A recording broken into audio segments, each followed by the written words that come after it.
오늘 181쪽에 10장 11절 읽어가도록 합니다. 먼저 표제를 보면 한 본질로서의 하나님에게만 속한 일들. 요 무슨 표현이냐면 여러분 존재론적이다 이러면 이제 뭔 말인지 조금 아시겠죠? 그러니까 하나님에게만 속한 일들이란 말은 하나님의 존재 안에 위격들 사이에서 이루어지는 그런 실체적 관계 이런 말이에요. 이거 우리 역사하고 상관이 있어요, 없어요?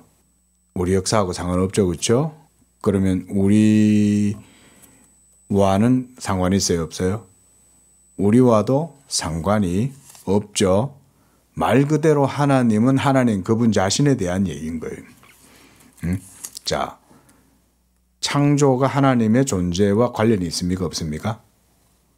창조는 존재론적으로 하나님과의 존재와는 관계가 없어요. 왜 그렇습니까? 창조 자체는 뭐예요? 하나님이 만드신 거잖아요. 자, 여러분 여기 있는 컵을 도공이 만들었습니다. 그럼 이 도공이 만들었을 때 이게 도공입니까? 이건 도공하고 아무 상관없죠. 도공이 그냥 만든 거죠.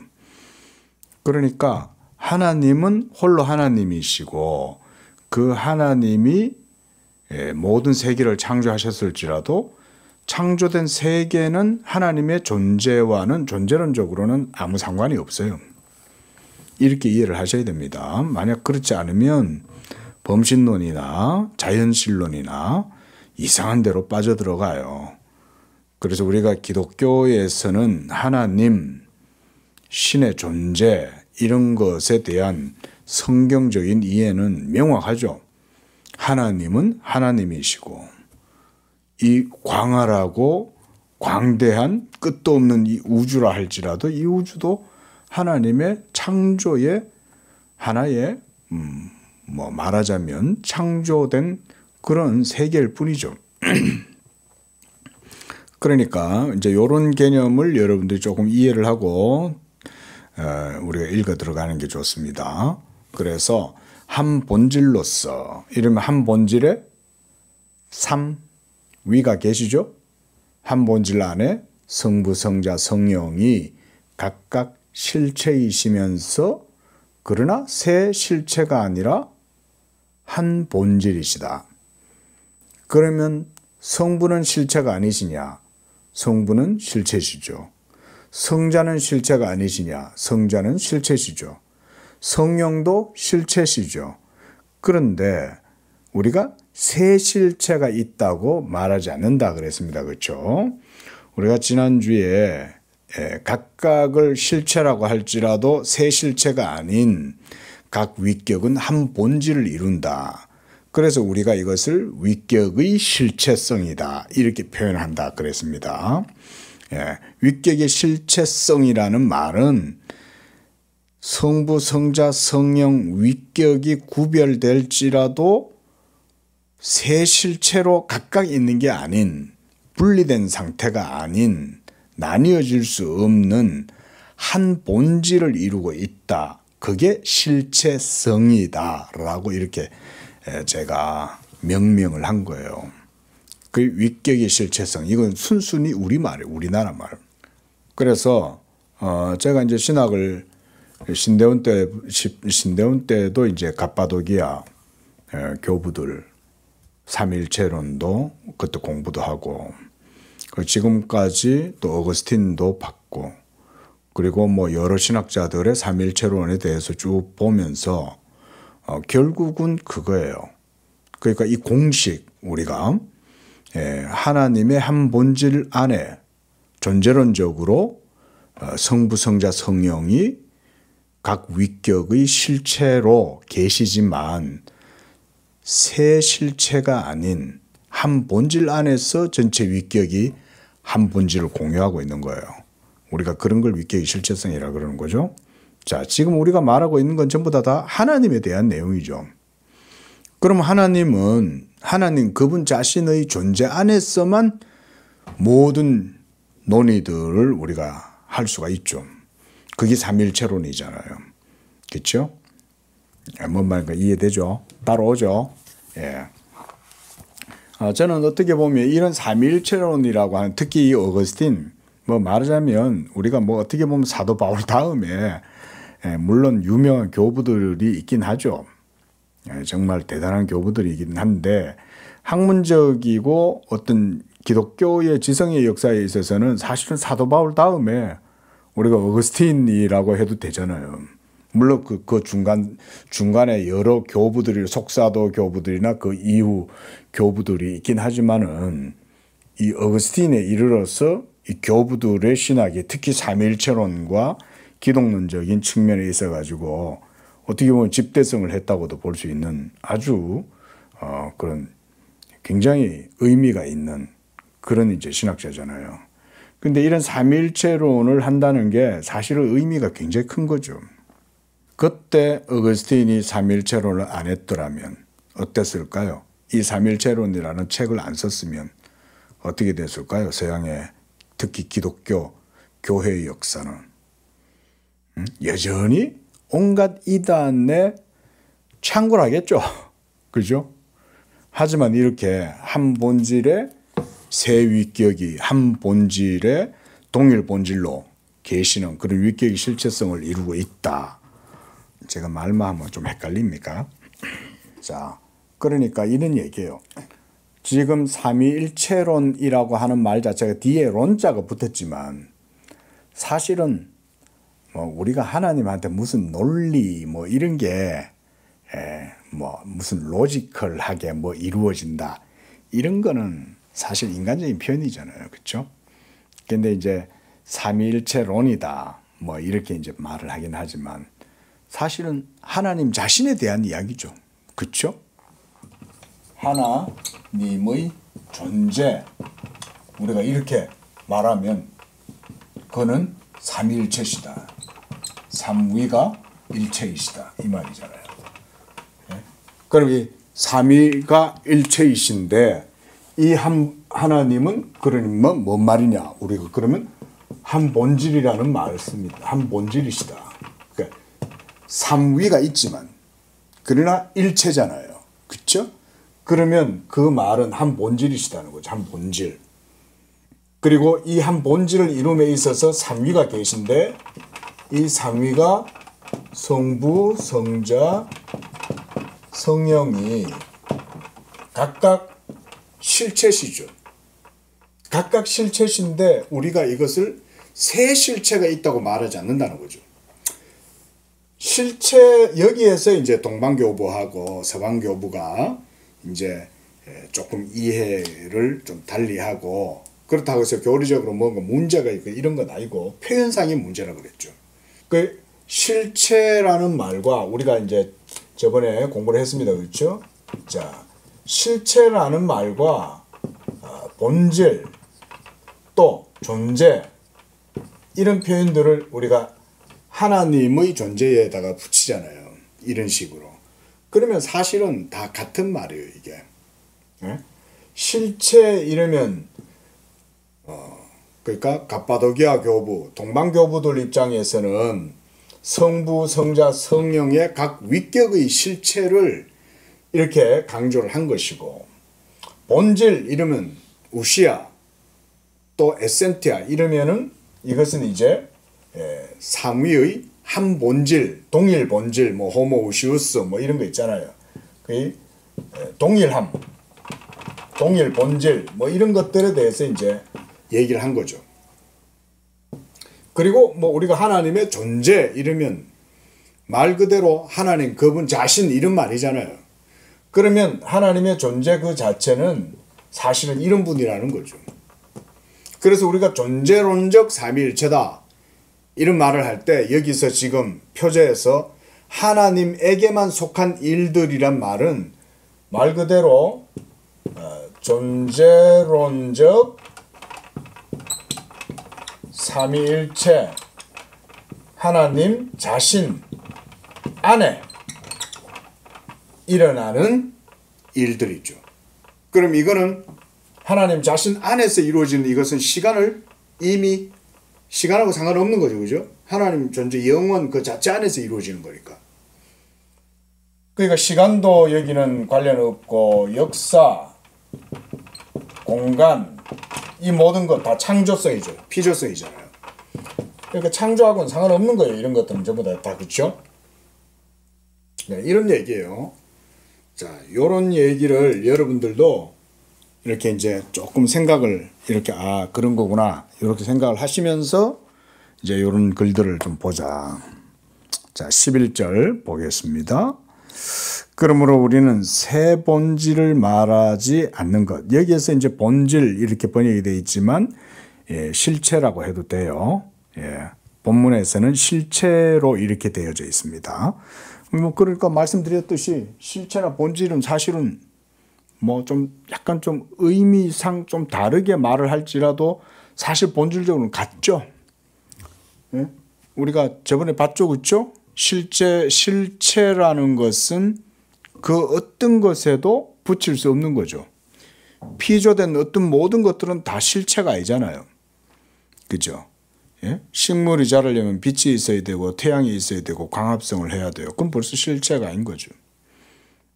물은 기화가 돼서 사라지고 또 하늘의 태양도 자기 스스로 사실은 있는 건 아니죠. 그 속에 또 다른 어떤 그런 에너지가 폭발하고 뭐 이러면서 또 작동하고 있는 거 아닙니까? 그리고 사실상 태양계가 있다 해도 태양계도 다른 은하계나 다른 또 태양계 이런 거에 영향을 받으면서 작동하고 있잖아요. 그러니까 창조된 세계 속에서는 실체가 없죠. 그 실체라고 할 수 있는 것은 오로지 존재, 하나님 외에는 없어요. 근데 그런 하나님의 본질이 실체고 실체는 본질이죠. 사실은. 그래 따지면. 그러니까 실체다 그랬어요. 그래서 새 본질, 그러니까 성부, 성자, 성령의 새 본질이 아니라 새 위대성을 말하지 않는다. 그 성부만 위대하냐? 그건 아니잖아요. 성자만 위대하냐? 그것도 아니고 성령만 위대한 것도 아니고. 자, 결국은 뭐냐면 한 본질이라는 거예요. 그래서 뭐 다 읽지는 않고요. 자, 그래서 그 방금 문단 밑에서 둘째 줄 보면 위대성과 위대성 때문에 위대한 것과는 서로 다르다. 그래서 절대적인 위대성 자체가 큰 집 그 자체는 아니죠. 그 밑에 문단, 자, 크다고 하는 모든 것을 크게 만드는 것은 절대적인 위대성이다. 그 밑에 줄, 그리고 이 위대성이 근본적으로 위대하며 이것에 참여함으로써 위대한 것들보다 훨씬 더 우월한 의미에서 위대하다. 이 모든 세계에서 우리가 봤을 때 와 위대하다 라고 말할 만한 것들이 우리의 눈으로 보면 있죠. 야, 진짜 대단하다. 하늘의 태양은 정말 대단한 것 같아. 뭐 예를 들어서 우리가 그렇게 했다 쳐봅시다. 그러면 그걸 위대하다고 하더라도 그걸 지으신 하나님은 어때요? 보다 더 위대합니까? 하나님은 태양보다 더 위대하신 분입니까? 아니면 하나님은 위대함 자체십니까? 하나님은 위대함 자체시라는 거죠. 지금 어거스틴 그 얘기예요. 자, 그래서 고문단 밑에서 셋째 줄 보면 그러므로 하나님은 자신이 위대하시기 때문에 그 위대성으로 위대하시다. 뭐 이렇게 번역하면 되는 거죠. 또 그러므로 우리는 새 실제, 여기서는 또 위에서는 새 본질 그랬다. 여기서는 또 새 실제라 그랬어요. 그럼 크게 문제 없어요. 그죠? 새 실제라는 말은 성부는 실체고 성자도 실체고 성령도 실체니까 실제라는 거죠. 그런데 새 실제라고 해서 이것을 새 실체라고 말하진 않아요. 왜냐하면 우리가 실체성은 본질을 이루는 것이기 때문에. 그러면 이제 한 본질인 거죠. 그래서 우리가 성부와 성자와 성령 그 새 실제를 말하지 않는 것과 같이 새 위대성도 말하지 않는다. 그러면 위대성은 한 분 하나님만 위대하다 그러는 거죠. 우리가 찬양도 위대하고 강하신 주님 이렇게 얘기하면 사실상 삼위일체이신 한 본질이신 그 하나님을 위대하다고 찬양하는 거지 성부 하나님이 성자보다 더 위대하다든지 뭐 이런 식으로 우리가 이해하진 않죠. 그런 얘기죠. 그래서 하나님은 존재하시는 것과 위대하신 것이 하나이다. 맞죠? 자, 그 밑에. 그래서 우리는 세 위대한 실체를 말하지 않고 한 분 위대한 실제하시는 그 하나님을 말한다는 겁니다. 또 그 밑에 줄, 자신이 위대하시기 때문에 하나님은 위대하고 그 자신이 그 자신의 위대성이시다. 참, 그러니까 어거스틴 말하는 거 보세요, 여러분. 예? 진짜 이런 말 하는 거요, 이거 쉽지 않습니다. 이미 어거스틴 속에 진리의 개념이 꽉 차 있기 때문에 말을 그냥 툭툭툭툭 하는 거죠. 사실 우리 한글 번역이 참 이렇게 어수룩하다 해도 대단하지 않습니까? 그렇죠? 자신이 위대하시기 때문에 위대하시며 그 자신이 그 자신의 위대성이시다. 그렇잖아요. 자, 그래서 뭐 하나님의 선하심, 또 그다음 영원성, 전능성 이런 것에 있어서도 마찬가지다. 자, 그런 얘기입니다.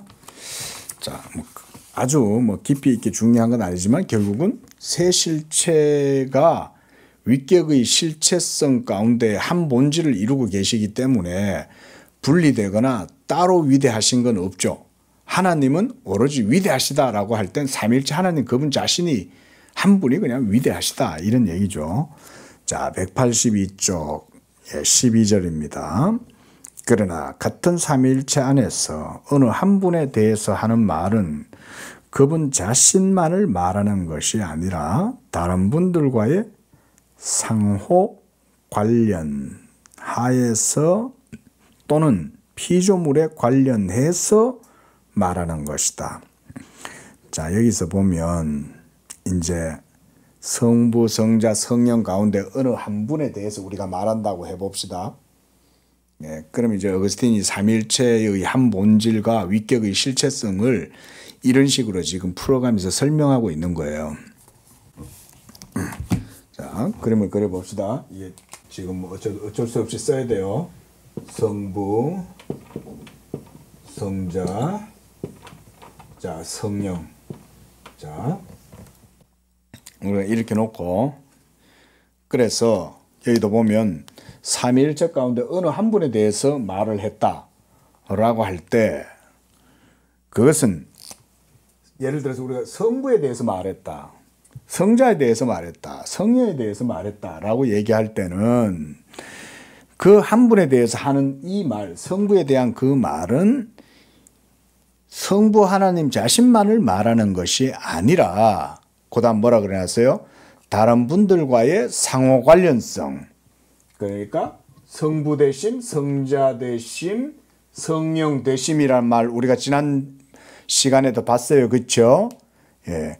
왜냐하면 아들의 입장에서는 아버지시고 아버지의 입장에서는 아들이시고 성령의 입장에서는 성자와 성령이시고 이렇게 관계성의 측면 안에서는 상호 관련성 속에서 아버지라고 말하고 이렇게 한다는 거죠. 그리고 피조물에 관련해서 말하는 것이다. 예, 뭐 비슷한 말입니다. 자, 그러므로 이런 말은 실체적으로 하는 것이 아닌 여기에서 실체적이란 말이 아까 요거죠. 존재론적이다 이런 말이죠. 그렇죠? 그 얘기예요. 왜냐하면 거기서 지금 번역을 그렇게 해놨지만 의미가 이거예요. 그러니까 이런 말은 실체적으로 하는 것이 아닌 삼일체 하나님 안에 있는 관계적으로 말하는 것이다. 이런 얘기예요. 뭔 말인가 이제 들어보시면 알아요. 자, 그래서 그 밑에도 한번 봅시다. 삼일체는 한 하나님, 위대하시고 선하시고 영원하시고 전능하신 한 하나님이라고 한다. 이 하나님은 그 자신의 신성과 그 자신의 위대성과 그 자신의 양성과 그 자신의 영원성과 그 자신의 전능이라 부를 수 있다. 그러나 삼위일체는 각 위격 전체를 같은 식으로 다 아버지라고 부를 수는 없다. 맞죠? 보세요. 만일 피조물에 관련해서 양자로 삼는다는 것 때문에 은유적으로 아버지다라고 말한다면 이것은 문제가 다르다. 그래서 이제 신명기 6장 4절 뭐 이스라엘아 들으라 주 우리 하나님은 오직 하나인 주시니라고 한 말씀은 성자나 성령을 배제한 것이라고 생각해서는 안 된다. 이때는 그러니까 주 우리 하나님은 오직 하나인 주시다라고 얘기했을 땐 어떤 한 위격만을 지칭하는 게 아니라 삼위 전체를 한 본질로서 말하는 것이다. 이 말이죠. 그래서 우리를 중생하게 하시는 그 은혜 때문에 이 한 주이신 우리 하나님을 우리 아버지라고 부르는 것. 이때는 삼일체 하나님을 우리 아버지다라고 이렇게 부른다는 거예요. 우리가 이사야서에서도 보면 예수님에 대해서 아기 예수님에 대해서 뭐라 그래요? 거기 보면 이사야서 9장이죠. 9장 6절에 한번 보세요. 거기 보면 이것은 지금 이 표현이 독특해요. 자, 이는 한 아기가 우리에게서 낳고 한 아들을 우리에게 주신 바 되었는데 그의 어깨에는 정사를 메었고 그의 이름은 기묘자 모사 전능하신 하나님. 그 다음에 이 아들에게 붙여진 또 명칭이 뭐예요? 영존하시는 아버지다. 아들인데. 그렇죠? 독특하잖아요. 분명히 앞에서는 한 아기라 그랬고 그래서 한 아들이라 그래서 우리에게 주셨다 그랬는데 그의 이름은 기묘자 모사 전능하신 하나님. 여기까지는 아들이 성자 하나님의 아들이니까. 그런데 근데 여기서는 영존하시는 아버지다 이렇게 말한다 이 말이죠. 이런 게 성경 속에 의외로 있어요. 그러니까 아들의 위격을 지시하는 말인 것 같은데 또 아버지라는 표현을 쓴다 이 말이죠. 이런 것 때문에 어려운 것 같지만 지금 어거스틴이 설명하는 이런 방식으로 이해하면 오히려 쉬워요. 이제 이걸 들으셨으니까 앞으로 성경 읽으시다가 삼위 위격을 어떨 때는 아들에게만 쓰시는 것 같다가도 전체 다 쓰시는 것 같다 하더라도 그거 헷갈릴 필요 없어요. 왜냐하면 뭐예요? 실체는 뭐고 본질이고 본질이 존재잖아요. 응? 그런 지금 어거스틴이 말하자면 그런 논법으로 지금 설명하고 있는 거예요.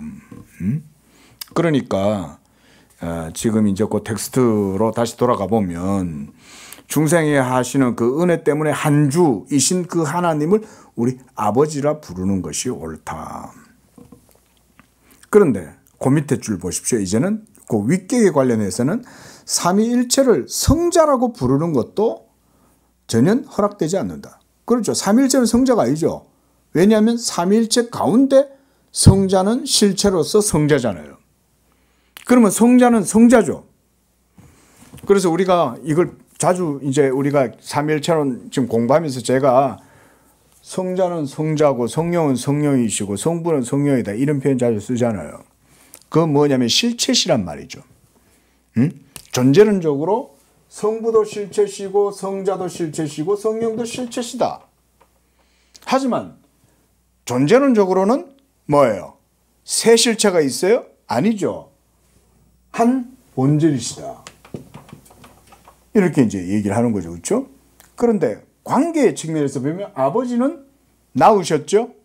아들은 낳으셨죠? 그러면 관계적 측면에서는 그런 위격 안에서의 관계 가운데에서는 아버지라고 명명하고 아들이라고 명명하고 성령이라고 명명하죠. 그래서 성령은 나오시고 성자는 아버지에게서 나시고 아버지는 아들을 낳으시고 그 얘기가 이제 다음에 나와요. 어거스틴도 그 얘기를 해요. 그런 관계 안에서는 우리가 성부는 성부 되심이 있죠. 성자는 성자 되심이 있죠. 성령은 성령 되심이 있죠. 근데 성령 되심을 성자에게 적용하면 안 되죠. 성자 되심, 즉 나심, 이 나신 분을 낳으신 분에다가 동일하게 하면 안 되죠. 그러니까 실체적으로 성자를 언급할 땐 삼위일체가 예수다 이렇게 말하면 안 된다 이 말이에요. 또 어떤 분은 보면 성령론자들 특히 성령이 예수다 또 이렇게 말하시는 분들도 있어요. 제가 실제로 이런 분을 한 만나봤는데 막 그래, 성령이 예수야, 예수가 성령이야. 그게 그 자체가 내가 뭐 이다 이런 얘기를 하려는 게 아니라 신학적 모호함이 있는 거예요, 그분은. 근데 삼위일체론을 정확하게 이해하지 않고 그걸 아무렇게나 그래 쓰다 보면 자칫하면 이다 돼요. 자칫하면. 그래서 이런 삼위일체론적인 공식을 우리가 잘 바르게 이해하고 따라야 되죠. 자, 그래서 꼬도 보면 하나님은 영이시라는 말씀에 따라서 삼위일체 전체를 거룩한 영이라고 부를 수가 있다. 왜냐? 하나님은 영이시다. 우리가 이렇게 말하면 그 영이신 하나님 안에는 어때요? 성자도 계시고 성부도 계시고 성령이 계시잖아요. 그러면 성부는 영 아닙니까? 성자는 영 아닙니까? 성령은 영이시잖아요. 그러나 그렇다고 해서 세 영이 있다 이렇게 보지 않죠. 삼일체 하나님 한 분은 영이시다 이 말이죠. 그죠? 그게 영이시다는 말이잖아요. 그래서 거기서도 어거스틴도 그 얘기해요. 성부가 영, 성자가 영, 성부가 거룩하고 성자가 거룩하시기 때문에 영이시다. 그러므로 성부, 성자, 성령이 한 하나님이시며 하나님은 거룩하고 하나님은 영이시미로 삼위일체를 거룩한 영, 즉 성령이라고 부를 수 있다. 이렇게 했을 때는 이제 하나님을 거룩한 영이다 라고 얘기했을 때는 또 그렇게 말할 수 있는 거죠. 그래서 우리가 성령 이런 것도 이런 실체적인 관계 안에서 존재론적인 그런 관계 속에서 이렇게 이해를 하면 성령을 주셨다라고 하는 표현은 하나님의 한 부분을 주셨다 이렇게 이해하지 않는 거죠. 자, 우리가 임마누엘이다. 이거 뭔 뜻인지 알죠? 그렇죠? 하나님이 우리와 함께 계신다는 말이잖아요. 근데 그때 하나님이 우리와 함께 계시는 방식은 어떻게 이루어졌습니까? 성령을 주심으로써 우리가 하나님과 연합하고 하나님 안에 또 우리 안에 하나님이 들어오시고 이런 거잖아요. 예수님이 그런 표현 쓰시죠. 그날에 내가 너희 안에 너희가 내 안에 거한다. 어떤 방식으로? 성령을 통해서. 그렇죠? 그러면 성령이 우리 안에 들어오시면 이 성령을 통해서 우리는 한 본질이신 영이신 하나님과 연합하게 되는 거죠. 맞죠? 성령만 우리 안에 들어오시는 게 아니에요. 이 성경을 이제 이렇게 읽어내야 된다는 거죠. 참고적으로 성경을 한번 보고 갑시다. 요한복음 16장에 보면 21절 한번 봅시다. 자, 이런 게 대표적인 표현이죠. 자, 아버지여, 아버지께서 내 안에, 내가 아버지 안에 있는 것 같이 그들도 다 하나가 되어 우리 안에 있게 하사. 이렇게 말하죠. 내가 아버지 안에, 아버지가 내 안에 있는 것 같이 이것은 존재론적 삼위일체의 관계적 표현이라고 보면 그들도 다 하나가 되어 우리 안에 있게 하사 그랬잖아요. 우리 안에. 그러면 삼위일체 하나님 안에 예수 믿는 성도들도 거한다는 건데 그럼 어떤 방식으로 거한다는 거예요? 성령을 주심으로 이 성령이 믿는 자들 속에 임마누엘 임재하셔서 그들 가운데 거하실 때에 성령의 임재를 통해서 믿는 자들은 이제 한 분 하나님 안에 거하게 된다 이 말이잖아요. 뭔 말인지 이해되죠? 그렇죠? 그 지금 맥락이 뭐예요? 지금 보면 지금 어거스틴이 말하고자 하는 맥락이 바로 그런 거잖아요. 우리가 만약 성령을 받았다면 성령 받는다는 것은 성령만 받는다는 거예요? 아니면은 삼위일체로서 계시는 하나님의 한 본질 가운데 우리도 참여한다는 거예요. 그 얘기죠. 지금 그런 얘기입니다. 그래서 우리가 구원을 얘기할 때 삼위일체론을 건너뛰고서는 절대 말할 수 없는 거죠. 우리의 구원 자체가 삼일체 하나님에 의해서일 뿐만 아니라 우리의 구원은 삼일체 하나님의 그 은총 가운데 우리도 삼일체 하나님의 한 가족이 되는 거예요. 여기서 보면 21절 말씀이 그거잖아요.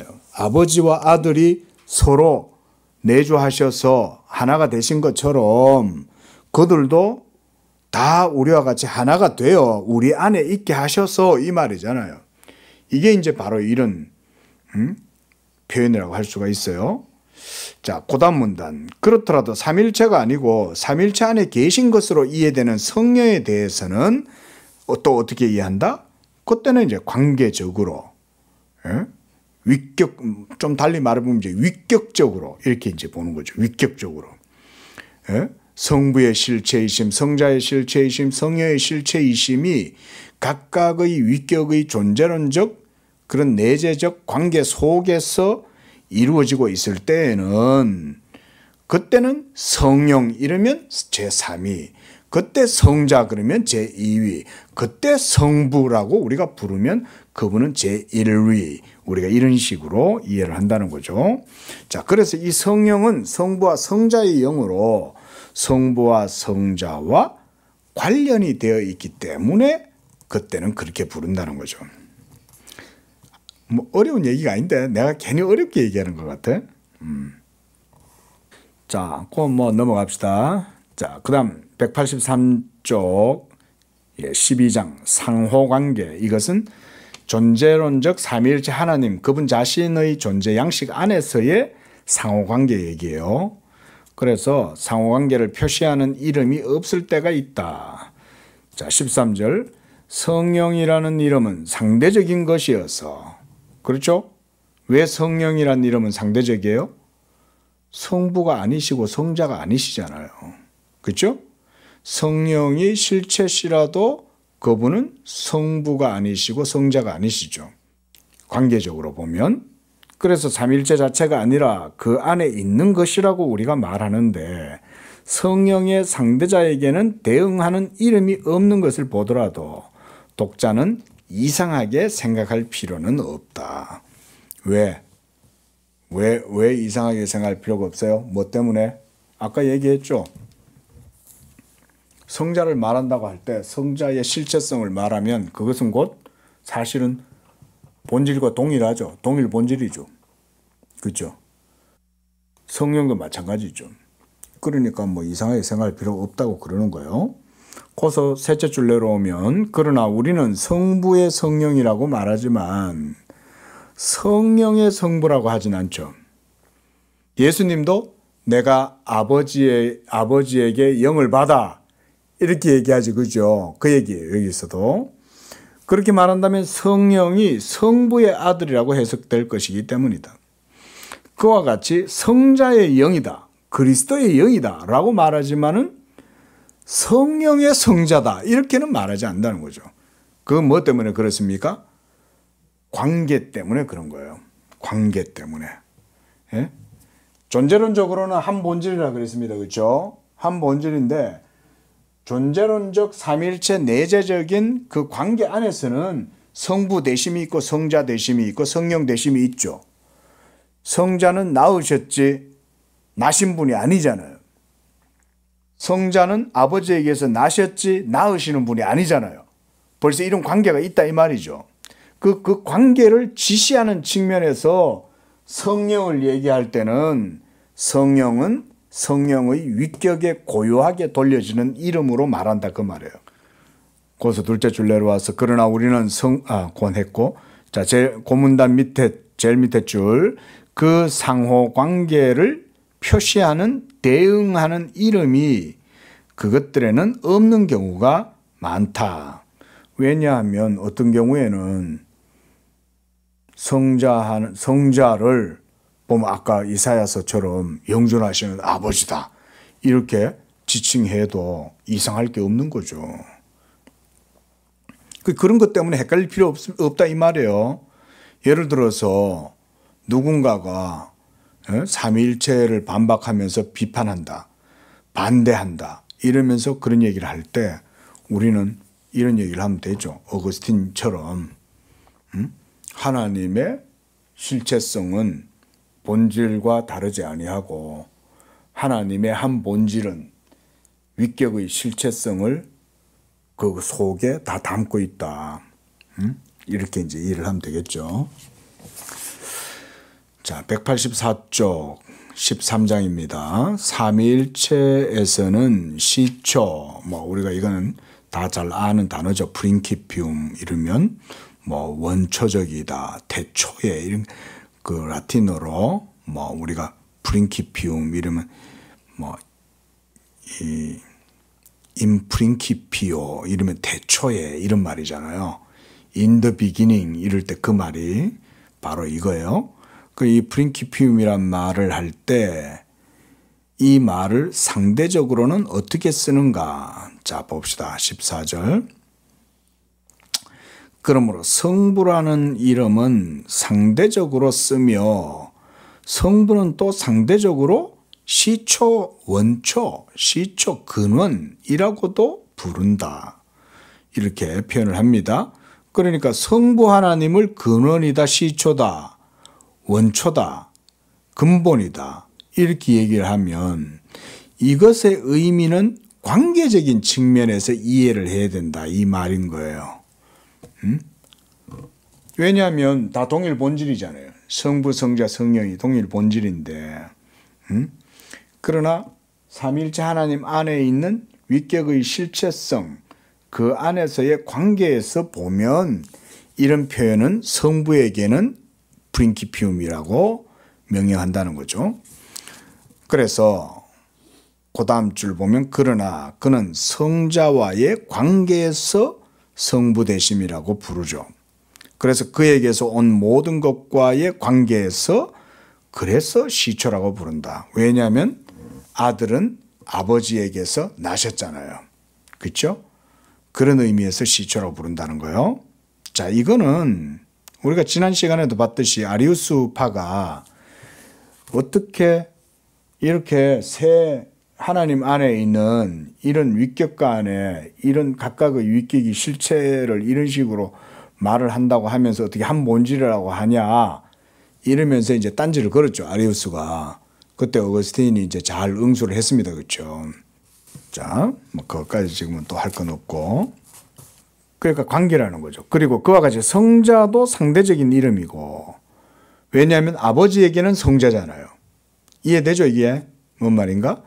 아들, 그 다음 성령의 입장에서도 아들은 성자 대심이잖아요. 그래서 상대적으로 말씀과 형상이라고 부른다. 이 모든 호칭에서 그는 성부와 관련되고 성부에게는 아들에 관계된 의미를 지칭하지 않죠. 그렇죠? 아버지는 낳으신 분이고 아들은 나신 분이잖아요. 그런 의미에서 성자는 또 시초라고 부르는데 이번엔 또 성자는 또 시초라고 부르는 거예요. 그래서 당신은 누구냐고 이 성자에게 말하면 예수님은 요한복음 8장 25절 그들이 말하되 네가 누구냐 예수께서 이르시되 나는 시초부터 태초부터 너희에게 말하여 온 자니라 이렇게 예수님이 말씀하고 있는 거죠. 황당하죠? 여러분 생각해 보세요. 이 예수님이 지금 육신을 입으시고 제자들하고 같이 있잖아요. 근데 육신으로 계신 그분이 그들한테 자기에 대해서 얘기할 때 나는 태초부터 너희에게 말하여 온 자니라 이렇게 말하면 여러분 이거를 이해한다는 건 사실 쉽지 않죠. 인간 이성적으로 생각하면. 근데 제자들은 그게 이해될 거야 안 될까요? 이해되겠죠. 어떻게 이해되겠어요 그게? 믿음으로 이해가 되는 거죠.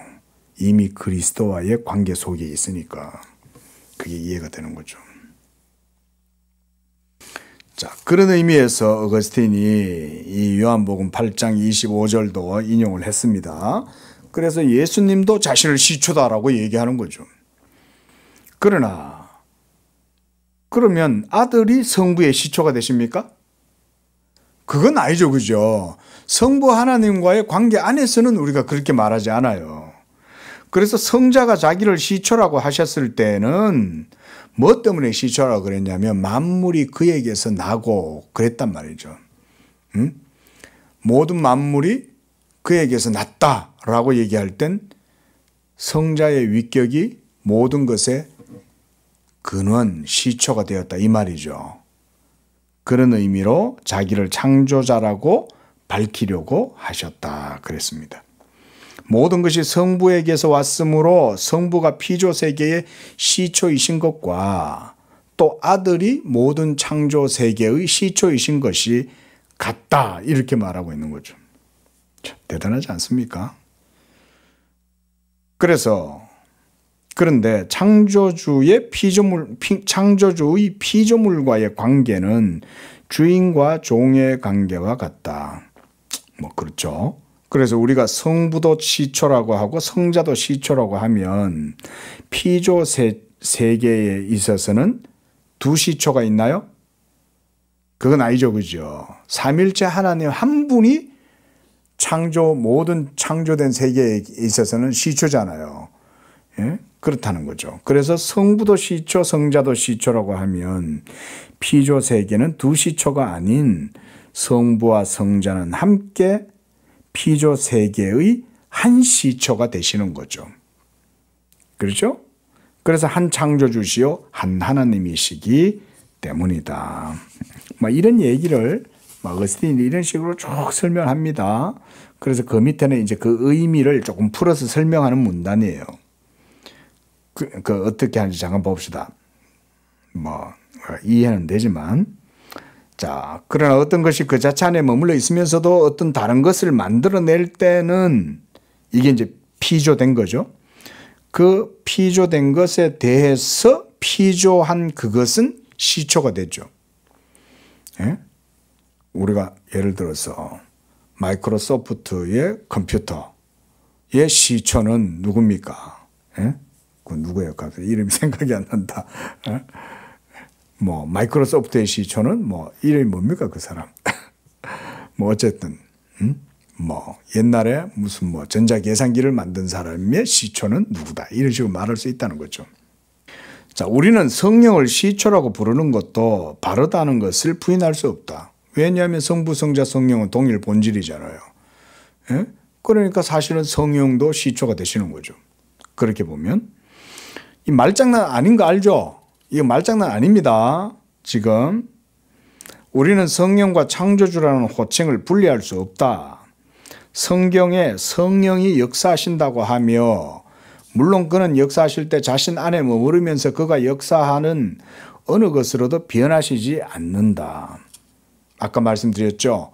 자, 하나님이 창조하신 세계와 하나님의 존재는 존재론적으로 명확하게 구분되죠. 그죠? 맞죠? 온 세계 가운데 아무리 신성이 충만할지라도 하나님의 지혜와 영광이 온 우주 만물 가운데 막 충만하게 드러난다 할지라도 그 자체는 하나님의 존재 자체는 아니죠. 하나님이 그 가운데 자기 영광을 충만하게 드러나도록 하고 그래서 모든 피조 세계 자체가 하나님의 그 신적 영광을 드러낸다 할지라도 그 자체는 하나님의 존재와는 달라요. 예? 그건 당연히 우리 인간도 마찬가지인 거고 심지어 천사도 마찬가지죠. 천사도 하나님이 그렇게 위대하게 창조했다 할지라도 위대하게 창조했잖아요. 그러면 그 위대하게 천사를 창조하신 그 위대하신 분은 어떤 위대함을 가지고 있냐. 그분이야말로 절대적인 위대자시죠. 그래서 그 위대하신 한 분 하나님은 성부, 성자, 성령이 존재론적으로 한 본질로 계시는 그분이다. 제가 이렇게 말을 하고 있는데도 너무 초라하게 느껴져요. 하나님의 존재를 생각하면 우리는 한 본질이다는 말을 지금 되게 쉽게 하잖아요. 그죠? 제가 이 남루한 입으로 여러분 제가 막 존재, 실체 막 제가 지금 막 떠들어대잖아요. 그 자체가 하나님의 은혜이긴 하지만 존재, 실체, 본질, 하나님의 내재성 이런 얘기들 하는 게 사실은 참 이게 얼토당토 않는 참 우리 입으로는 말하기가 어려운 얘기인데 우리가 하고 있다 이 말인 거죠. 이 남루한 입으로 거룩하신 하나님이 그 이름을 존재를 나중에 저는 오히려 이렇게 말씀드리고 싶어요. 나중에 천국 가봐라. 나중에 천국 가서 우리가 하나님의 얼굴과 얼굴을 마주 대하여 볼 때 그러다면 이제 지금 우리가 여기서 이렇게 성경 공부하면서 이렇게 배웠던 말씀들이 얼마나 남루하고 빈약하고 연약한 말들이었던가. 그럼에도 불구하고 우리가 그 하나님에 대해서 이렇게 말할 수 있었다는 건 은혜죠. 자, 185쪽 밑에서 그 첫째 문단 밑에서 셋째 줄. 만일 성령에 대해서 우리에게 이 여러 가지 점을 한 가지씩 묻는다면 우리는 그를 하나님이시라고 진심으로 대답할 것이다. 성령은 성부와 성자와 함께 한 하나님이시다. 14장 성령의 유일한 시초는 성부와 성자이시다. 자, 이런 표현들은 이제 신학적인 표현, 아주 교리적으로 깊이 있는 표현이죠. 그러니까 성령은 나오시는 분이죠. 프로세시오. 그럼 나오시는 분인데 어디서 나와요? 성부에게서 나옵니까? 성부에게서 그리고 성자에게서도 나오시죠. 이게 필리오크베죠. 그렇죠? 이게 이제 라틴 신학의 삼위일체 공식이에요. 이 필리오크베 교리예요. 그러니까 성령은 성부 하나님에게서만 나오시는 것이 아니라 성부와 그리고 성자에게서라고 하는 말이 필리오크베죠. 그 지금 여기서 어거스틴이 그 얘기하고 있는 거예요. 성령의 유일한 시초는 그러므로 존재론적 삼위일체의 내재적 관계 안에서는 위격으로는 성부와 성자에게서 나오신다. 이렇게 표현하고 있죠. 자, 읽어봅시다. 이건 좀 중요해서. 자, 15절입니다. 그러므로 삼위일체 내부에서의 상호관계에서는 낳는 이 기그넨스, 나는 이 기그니트의 관계에서 시초, 프린키피움이라고 하면 성부는 성자에 대해서 시초이시다. 이거는 존재론적 삼위일체 안에서의 문제예요. 그렇죠? 역사 속에서의 문제가 아닙니다. 그렇죠? 하나님의 존재 안에서의 위격 간의 그 양식과의 관계 표현이에요. 그래서 성부가 성자를 낳으시기 때문이다. 이렇게 기그누트 이렇게 여기서는 표현을 하고 있습니다. 그러나 성부는 성령과의 관계에서도 시초이신가? 그는 아버지께로서 나오신다. 요한복음 15장 26절에 말씀하시기 때문에 이것은 작은 문제가 아니다.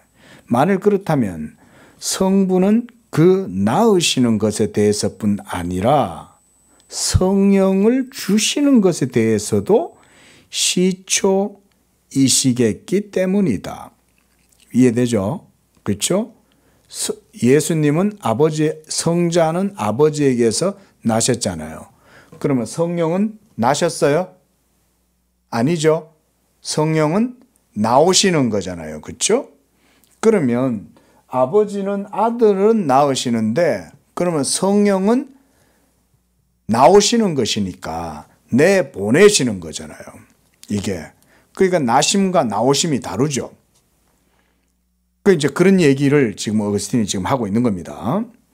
그러면 그 밑에 줄 무슨 까닭에 성령도 아들이 아니신가? 우리가 이렇게 생각해 볼 수 있잖아요. 그렇죠? 성자는 아버지에게서 나셨으니 아들이라고 한다면 성령은 아버지에게서 나오셨는데 그러면 무슨 까닭에 성령은 아들이 아니신가? 이렇게 질문할 수 있죠. 그러면 성령도 성부에게서 나오신다고 복음서에 있기 때문이다. 대답은 성령이 나오신 것. 이때 나오심은 우리가 엑시트, 우리가 출구 이런 말 있잖아요. 그죠? 엑시트 자주 쓰잖아요. 그 나오신다는 것은 낳기 때문이 아니라 주어졌기 때문이라는 것이다. 그러니까 아버지가 성령을 주시는 거예요. 이렇게 부여하시는 거죠. 이게 다투스라는 라틴어로 어거스틴이 여기에 그렇게 기록하고 있습니다. 그래서 그는 아들이라고 부르지 않는다. 성령은. 그리고 성령은 독생자와 같이 나신 것이 아니고 우리가 창조자가 되어 하나님의 은혜로 양자가 되는 것 같이 창조되신 것도 아니다. 성령은 실체인데 창조가 되셨겠어요? 그런 건 아니잖아요. 그래서 그 밑에 문단, 성부에게서 난 이를 성자라고 부를 때에는 성부에게만 관련시키는 것이다. 그래서 성자는 성부의 아들이시고 우리의 아들은 아니시죠. 그러나 주어진 것은 주신 분과 받는 자들 양쪽에 관련이 된다. 아까 우리가 성령에 대해서 많이 얘기했습니다. 그죠? 아버지께서 너희에게 보내실 성령 이랬잖아요. 그때 아버지에게서 나오시는 성령을 보내신다 그랬다면 아버지께서 그때 우리와 관련이 있죠. 이때는 아버지가 우리에게 성령을 보내실 때 우리는 그 성령을 받잖아요. 그러면 아버지는 주시는 분이고 성령은 보냄을 받으시는 것이고 우리는 그 성령을 받는 입장이잖아요. 지금 어거스틴이 그런 관계적 측면을 그렇게 얘기를 하고 있는 겁니다. 그래서 성령은 그를 주신 성부와 성자의 영이실 뿐 아니라 그를 받는 우리의 영이다라고 이렇게 말을 한다 그랬습니다. 그래서 고서 그걸 또 밑에는 우리의 구원이라고도 부르는 것과 같다. 우리가 성령 받는다는 건 그러니까 구원받는 것다는 것과 의미상 같은 말이죠. 맞죠? 성령 받는다는 말은 성령 받는 건 말 그대로 구원받는다는 것과 같아요. 왜냐하면 아까 우리가 요한복음에서도 봤잖아요. 그죠? 17장 21절입니까? 그때에 아버지가 내 안에 내가 아버지 안에 있는 것 같이 그들도 다 하나가 되어 우리 안에 하나가 되게 하소서 이렇게 얘기할 땐 성령을 우리에게 보내주심으로써 믿는 성도들도 삼일체 하나님 안에서 한 가족처럼 하나가 되도록 하신다 이 말이잖아요. 그게 성령을 통해서 이루어진단 말이에요. 그러면 그 자체가 우리에게 있어서는 뭡니까? 구원이죠. 우리는 구원받으면 하나님 안에 거하고 하나님이 우리 안에 거하시는 거예요. 성령 주심으로. 그래서 우리가 성령 받았네, 성령 받았네. 예? 성령이 오셨네, 성령이 오셨네. 그런 찬송을 부르는 거죠. 성령 받는 것은 구원받는 것과 같은 의미죠. 어거스틴이 여기서 그런 말을 하는 거예요. 그러므로 성령은 그를 주신 하나님의 영이신 동시에 그를 받은 우리의 영이도 영이시기도 하다. 예, 우리의 영. 우리에게 주셨으니까. 아버지가 주셨으니까 우리의 영이죠. 이제 우리 안에 오셔서 우리 안에 거하시니까 우리 안에 계신 우리의 성령 이래 된다 이 말인 거예요. 자, 그런 의미로 얘기를 하고 있습니다. 자, 그래서 지금 어거스틴이 계속 얘기한 건 뭐냐면 이 존재론적 삼일체 하나님 안에 있는 위격의 관계의 측면에서 성부, 성자, 성령의 각각의 위격의 이름이 구별된다 이 말이에요. 예? 그런 의미로 지금 설명하고 있는 겁니다.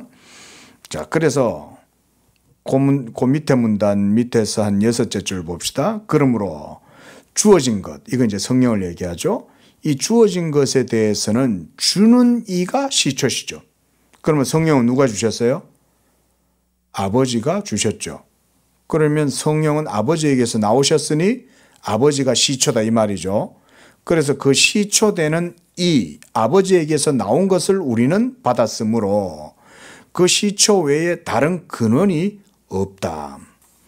그렇다면 성부와 성자와 성령의 시초이심을 두 시초가 아니심을 인정해야 한다. 그럼 뭐예요? 결국 세 시초도 아니고 두 시초도 아니고 그럼 어떻게 돼요? 한 시초죠. 한 시초. 지금 어거스틴이 이런 논법을 통해서 하나님의 한 본질, 우눔 우시아 이거 얘기하고 있는 거예요. 이런 게 신학적으로 설명을 하기 위해서 쭉 이렇게 지리멸렬하게 설명하는 거예요, 이게. 예? 여러분. 근데 성경을 가지고 설명하고 있죠, 그죠? 자, 그래서 제일 밑에 줄, 한 창조주와 한 하나님이신 것과 같이 한 시초이시다. 시초. 그 밑에 각주 달아놓은 거 보면, 그 뭐 프린키피움 요렇게 해놨죠? 그렇죠? 그 다음에 그 각주 중에서도 두 번째 문단 중간쯤 한번 가보세요. 중간쯤 가보면 요거는 좀 읽으면 유익이 됩니다. 신학적으로 이제 해설자가, 그러니까 이제 역자가 붙여놓으신 것 같아요.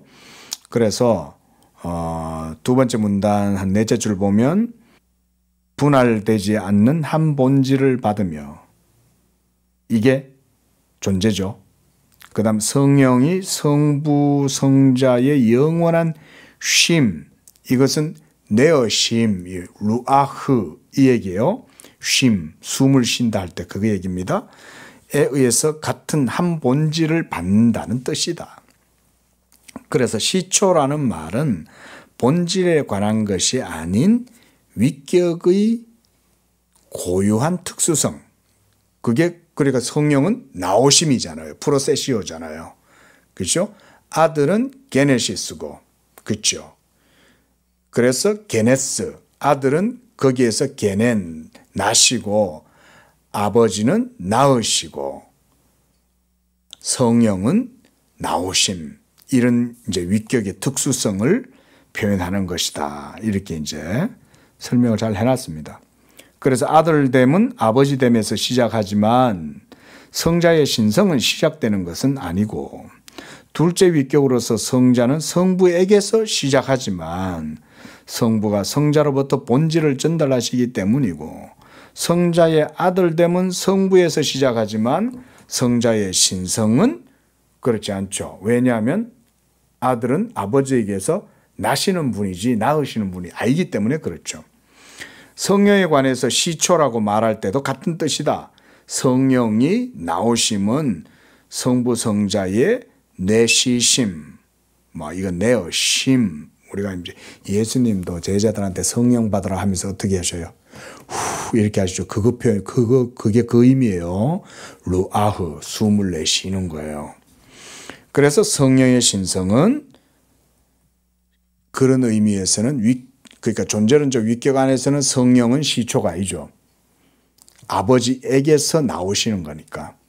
그러나 우리 입장에서는 어때요? 성령은 성부, 성자, 성령은 한 본질이시니까 성부만을 시초라고 하지 아니하고 성자만을 시초라고 하지 아니하고 삼일째 하나님이 시초시다. 이렇게 이제 우리 입장에서는 그렇게 얘기를 하는 거죠. 그렇죠? 자, 네, 별로 어려운 건 아닌데 말 막 계속 하다 보니까 이게 그거고 그게 이거고 그게 저겁니다. 이러면 나중에는 막 헷갈리는 것 같아. 일단 듣다 보면 헷갈리는 것 같아도 나중에 되면 이게 단순하게 이제 정리가 딱 됩니다. 그렇지. 지금쯤 이제 여러분도 정리가 이제 될 거예요.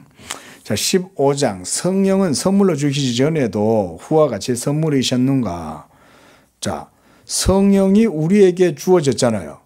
그럼 우리에게 주어지시기 전에도 성령은 선물이셨나요? 그런 건 아니죠. 성령이 우리에게 주어져서 보내심을 받았을 때, 우리가 그걸 받았을 때 비로소 우리에게 이제 선물이 된 거죠. 그렇죠? 그래서 그런 의미를 지금 설명하기 위해서 계속 선물, 이렇게 보증 이런 얘기를 합니다.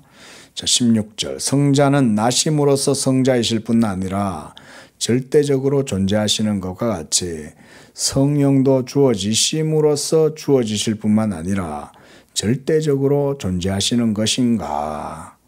자, 그거 쭉 내려가서 그 문단 밑에서 다섯째 줄. 성자는 나심으로써 상대적 의미로 아들이실 뿐 아니라 절대적 의미로 자기의 본질로 존재하신다. 성령은 항상 나오시며 시간 안에서가 아니라 영원부터 존재론적으로 그렇게 나오시는 거예요.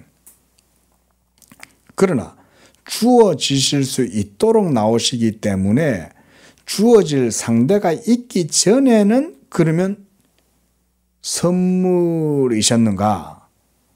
그러니까 선물과 주어진 것은 뜻이 다르다. 그래서 주어지기 전에도 선물은 있을 수 있다. 그러나 주어지지 않았다면 그것은 주어진 것이라고는 할 수가 없다. 그러니까 그거 보면 성령은 항상 나오시고 시간 안에서가 아니라는 말, 그리고 영원부터 나오신다는 말은 존재론적으로 그렇다 이 말이죠.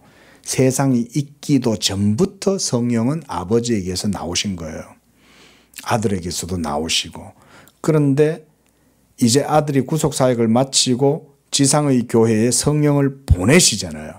그럼 보냄을 받기 전에 그 상태, 아직은 지상의 교회가 성령을 안 받았어. 근데 이제 보내지시겠죠. 오순절날에. 그러면 주어지지 않았다면 아직 그 시점에서는 주어진 것이 아니죠. 자, 요런 식으로 지금 이제 의미를 설명을 하는 거예요. 자, 16장 시간 안에서 하나님에 대해 하는 말은 상대적인 것이고 상대적인 것이며 우연적인 것은 아니다. 자, 그래서 17절에 보면 세 번째 줄, 성령은 영원히 선물이시지만 시간 안에서 주어지셨다. 예, 뭐 요거 제가 여러 가지 좀 얘기할 게 있는데 그냥 텍스트 그냥 중심으로 넘어가겠습니다. 다음에 또 말할 기회가 있을는지 몰라요. 자, 그래서 제일 밑에 줄, 참으로 하나님은 영원히 주이신 것이 아니라는 점에 유의하라. 그렇지 않다면 우리는 부득불 피조물도 영원부터 있다고 말해야 될 것이다. 피조물도 영원부터 종이 아니었다면 하나님은 영원부터 주가 아니었을 것이다. 뭐 이건 뭐 특별히 다른 얘기는 아니고요. 자, 한 다섯째 줄, 시간들은 시간 안에서 있기 시작한 것이 아니라고 말하는 사람이 있다면 이제 시간관이 이런 거죠. 그는 밑에서 셋째 줄, 사람에 대해서 무엇이라고 대답할 것인가? 사람은 시간 안에서 창조되었고 사람의 주가 되실 하나님은 사람이 있기 전엔 물론 사람의 주가 아니었을 것이기 때문이다. 예, 뭐 이것도 다 비슷한 맥락에서 하는 얘기니까 넘어갑시다. 자, 이것도 그냥 넘어가고 189쪽으로 가서 다섯째 줄. 자, 하나님의 변함없는 본질에 대해서 이런 일은 얼마나 더 쉽게 인정될 수 있는가? 따라서 우리는 하나님과 피조물과의 관계를 말할 때 이 관계가 성립되는 것은 시간 안에서이지만, 맞죠? 자, 이런 얘기예요. 자, 말이 좀 어렵게 된 것 같아. 그래서 제가 조금만 숨을 돌리고 이렇게 표현해 볼게요. 자, 하나님이 세계를 창조하셨습니다. 그럼 창조하시기 이전에는 하나님은 하나님이시죠. 존재론적으로 영원한 한 본질 안에서 위격의 실체성을 공유하면서 계시는 한 분 하나님이에요. 그런데 그런 변함없는 본질이신 하나님이 이제 세계를 창조하셨죠. 그러면 창조하신 그 세계와 이제 하나님과의 관계가 이제 형성되겠죠. 그러면 이 관계가 성립되는 건 이제 시간 안에서 이제 이루어지는 거죠. 왜냐하면 하나님이 창조했다는 말은 점과 선과 면이 있다는 말이잖아요. 그러면 벌써 차원이 형성됐죠. 하나님 안에는 차원 없다 그랬죠. 그죠? 우리가 영화는 현재 얘기했습니다. 그죠? 그러면 우리가 사실은 차원이란 말도 하나님 안에서는 못 써요. 우리의 언어로는 하나님의 존재 자체는 그 어떤 것으로 표현할 수 없어요. 근데 창조가 됐을 땐 틀려요. 창조가 됐을 땐 벌써 나타났잖아요. 모든 세상의 사물들이.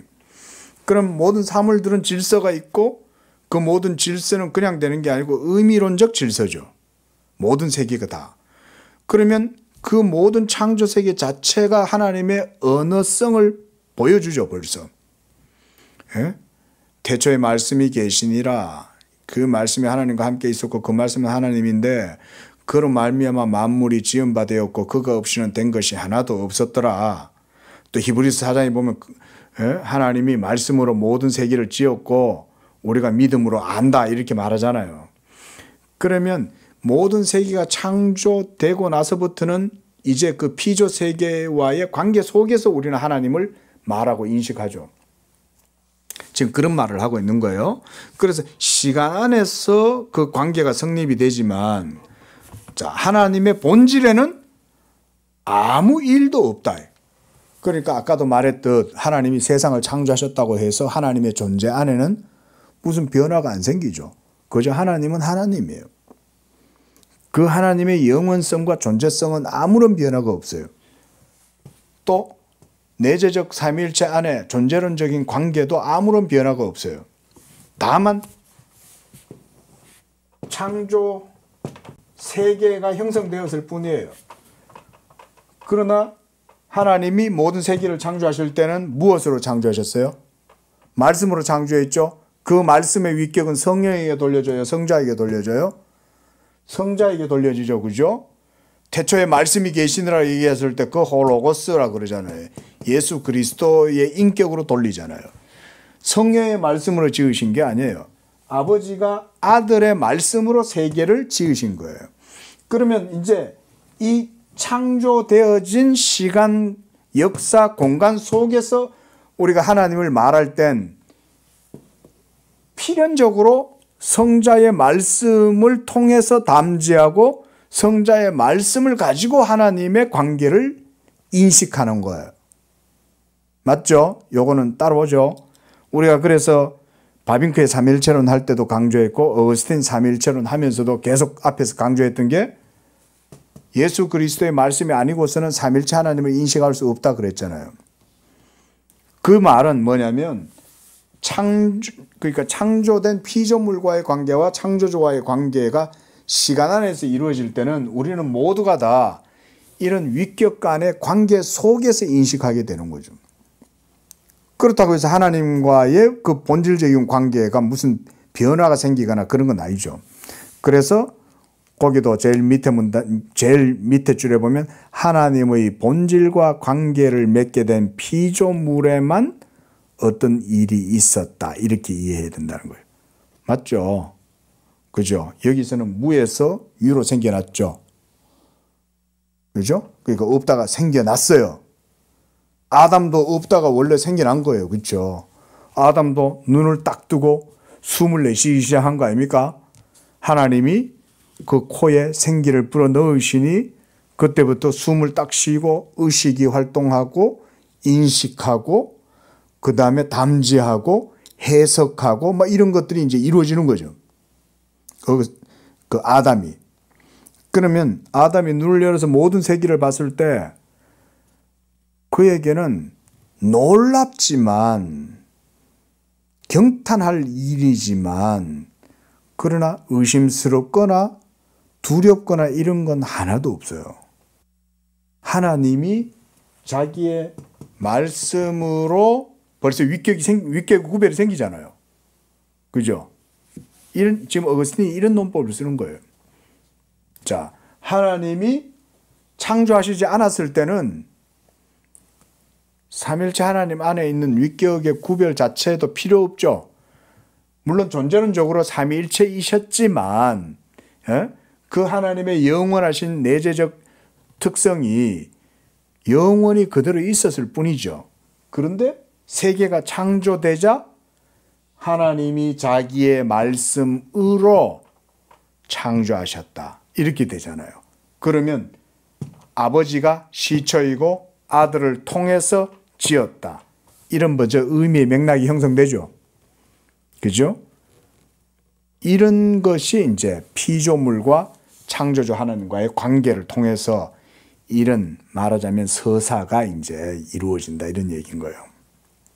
그래서 그 밑에 문단 봅시다. 그와 같이 우리가 그의 은혜로 중생할 때에는 그는 우리의 아버지가 되시기 시작하셨고 하나님의 아들들이 되는 권능을 우리에게 주시기 때문이고 우리가 그의 자녀가 되므로 우리의 본질이 변해서 나아지고 동시에 하나님께는 그 본질에 아무 변화도 없고 우리의 아버지가 되시기 시작하셨다. 이렇게. 그러므로 하나님에 대해서는 시간 내에 어떤 일을 말하기 시작할 때에는, 그리고 그것이 전에는 말하지 않았던 것일 때에는 그것은 분명히 상대적 그리고 관계적으로 말하는 것이다. 요거죠. 그렇죠? 이게 관계적이죠. 자, 우리가 하나님을 아버지다라고 얘기할 땐 벌써 삼일체 하나님의 관계가 그 뒤에 깔려 있죠. 왜냐하면 하나님을 아버지라고 얘기할 땐 우리가 예수님으로 말미암지 않고는 아버지를 아버지라고 할 수 없잖아요. 그죠? 왜냐하면 하나님의 아들을 경유하지 않고서는 아버지를 아버지라 할 수 없잖아요. 그러면 벌써 삼일체 하나님 안에 있는 이런 관계가 그때부터 우리한테 나타나는 거 아닙니까? 그렇죠? 우리가 예수님을 믿기 전에, 하나님을 알기 전에는 그냥 하나님이라고 해도 하나님이 삼일체라는 걸 몰랐잖아요. 근데 예수님을 하나님의 아들이라고 믿기 시작하고 믿고 나서 보니까 이 예수님은 아버지에게서 나신 분이시고 우리는 아버지에게서 오신 그 아들을 통해서 아버지를 알고 아버지께로 나아가고 이렇게 되더라는 거죠. 자, 이런 관계. 그래서 고문단 밑에서 두 번째 보세요. 하나님의 우연성에 따라서 쓰는 것이 아니라 하나님과 관계를 맺게 된 피조물에 있는 우연성에 따라서 말하는 것이다. 그러니까 우리 입장에서 말한다 이 말인 거죠. 우리가. 자, 정리해보면 이제 뒤에는 뭐 안 읽겠습니다. 이제 오늘은 5권 끝내고 정리해보면 뭐 제가 설명을 제대로 잘 못한 것 같아요. 근데 뭐 대충 여러분들이 뭐 알아들으시면 될 것 같아요. 그 어거스틴이 지금 계속해서 주된 핵심 논제는 뭐예요? 하나님은 한 본질이라는 걸 지금 계속 강조하고 있는 거예요. 그런데 하나님의 한 본질은 단순하지 않죠. 왜냐하면 그 본질 안에는 성부와 성자와 성령 삼위가 실체적으로 계시기 때문에, 그래서 우리는 그것을 위격의 실체성이다 이렇게 말했습니다. 다시 반복해보면 위격의 실체성이란 말은 성부, 성자, 성령이 각각 실체시라도 그들은 세 실체가 아닌 한 본질을 공유하고 있다는 의미에서 위격의 그것을 실체성이다 라고 표현하는 거예요. 제가 뒤에다가 ITY를 붙이는 게 그런 거예요. 실체성이라는 말 자체가 바로 그런 위격의 한 본질성을 가지고 있다는 거예요. 자, 그리고 그것은 이제 언어로 지시가 된다 그랬습니다. 말로. 그러니까 위격의 구별. 우리가 이 구별을 이제 지시하는 표현이 있잖아요. 표현. 그렇죠? 예. 오늘은 뭐 이제 시간이 다 끝났으니까 제가 뭐 언어와 대상에 대한 관계 이런 거는 따로 얘기하지 않겠습니다. 근데 자, 이 삼위 하나님의 위격의 실체성에 대한 존재론적 이런 관계, 영원한 하나님 안에 있는 존재론적 관계를 구별하고 지시하는 그런 표현들, 언어들 이런 것들은 먼저 존재론적으로는 하나님 안에 있는 그런 위격의 실체성 가운데서의 관계적 표현이 있고, 또 하나는 뭡니까? 요거죠. 피조된 이 시공간 안에 있는 피조 세계, 우리 사람과의 관계 속에서 또 맥락이 있다 이거죠. 이걸 조금 신학적으로 얘기해 보면 이런 말이에요. 그리고 우리가 하나님을 아는 지식이, 우리가 하나님을 아는 지식은 모형 지식이라 그래요. 모형 지식이란 말은 가짜 지식이다 이런 말이 아니라 우리의 이성으로 하나님을 인식하고 말한다 라고 할 땐 벌써 창조 피조성을 거쳐서 인식되는 거잖아요. 그래서 그런 의미에서 우리가 하나님을 아는 지식은 모형 지식이라 그래요. 모형. 그러면 하나님, 그분 자신이 하나님에 대해서 아는 지식, 그러니까 존재론적으로 하나님 안에서 각 위격 간의 서로 내주하시고 서로 거하시는 그런 관계. 이것을 우리가 뭐 전제론적 지식이라고 하지 않고 신학에서는 이걸 원형 신학이라고 그래요. 원형 지식. 신학이라고도 그럽니다. 모형 지식. 우리가 아는 지식은 다 모형 지식이에요. 근데 하나님이 하나님이심으로써 자기 자신을 아는 지식은 원형 지식이에요. 이런 측면에서. 그러면 창조 세계와 창조주와의 관계, 그러니까 만드신 분과 만들어진 것과의 관계는 이제 우리가 이 차원에서 논의가 되는 거죠. 그죠? 이 차원에서 우리가 이제 말할 때는 모든 세계를 우리는 성자 예수 그리스도를 통해서 삼일째 하나님을 알게 되잖아요. 벌써 이런 관계가 이제 열리는 거죠. 그렇게 보면 오늘은 내가 이렇게 어렵게 얘기를 하는 것 같은데, 자, 어려우면 나중에 또 추가로 좀 얘기하고요. 자, 기도합시다. 지금도 살아계시고 역사하시는 하나님, 우리가 하나님 아는 지식에 있어 참으로 비둔하고 연약합니다.